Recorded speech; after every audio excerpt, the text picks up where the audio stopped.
N coverage ન્યૂઝમાં આપનું સ્વાગત છે। હનુમાન ચાલીસા બંધ કરાવવા મામલે વડોદરા શહેરના એકતાનગરમાં પથ્થરમારો થયો। વડોદરાના એકતાનગરમાં હનુમાન ચાલીસા બંધ કરાવવા મામલે બે જૂથ વચ્ચે અથડામણ થઈ હતી, જેમાં પથ્થરમારો થતા 3 લોકોને ઈજા પહોંચી હતી।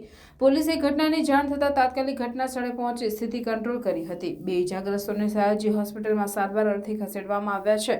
આ સાથે જ પોલીસના ઉચ્ચ અધિકારીઓ દ્વારા કોમ્બિંગ શરૂ કરી દેવાયું છે, તો સ્થાનિક અને સંગઠનના લોકો બાપોદ પોલીસ મથકે પહોંચ્યા હતા।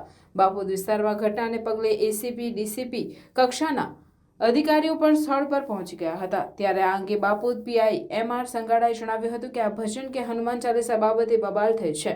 રમઝાન ચાલતા હોય અવાજ ધીમો કરવા કહેતા બબાલ થઈ હતી। 3 વ્યક્તિ ઇજાગ્રસ્ત છે, જેમની સારવાર ચાલી રહી છે। હાલમાં ઘટના સ્થળે પોલીસ છે અને શાંતિનો માહોલ છે। હાલમાં પોલીસ ફરિયાદ અંગેની કાર્યવાહી ચાલી રહી છે। ડીસીપી પન્ના મોમાયાએ જણાવ્યું હતું કે બાપોદ પોલીસ સ્ટેશન વિસ્તારમાં એકતાનગર આવેલું છે। એકતાનગરમાં સાંજના સમયે હનુમાનજીનું મંદિર છે, ત્યાં લાઉડસ્પીકર ધીમું કરાવવા બાબતે બે કોમ સામસામે આવી ગઈ હતી। બંને ટોળા એકબીજાની સાથે રકઝક કરીને લાઉડસ્પીકર ધીમા કરવા બાબતે વાતચીત કરી રહ્યા હતા, તેમાં ઉગ્ર સ્વરૂપ ધારણ કરી લીધું હતું। તાત્કાલિક પોલીસ ત્યાં પહોંચી જતા ઘટનાને કાબુ મેળવી લીધો છે। હાલમાં સરકાર તરફ ફરિયાદ દાખલ કરી જે પણ ગુનેગાર છે તેની અટક કરવાની કાર્યવાહી શરૂ કરી છે। अन्य खबरों के लिए चैनल को सब्सक्राइब कीजिए। खबरों का नोटिफिकेशन पाने के लिए बेल आइकॉन को जरूर दबाएं।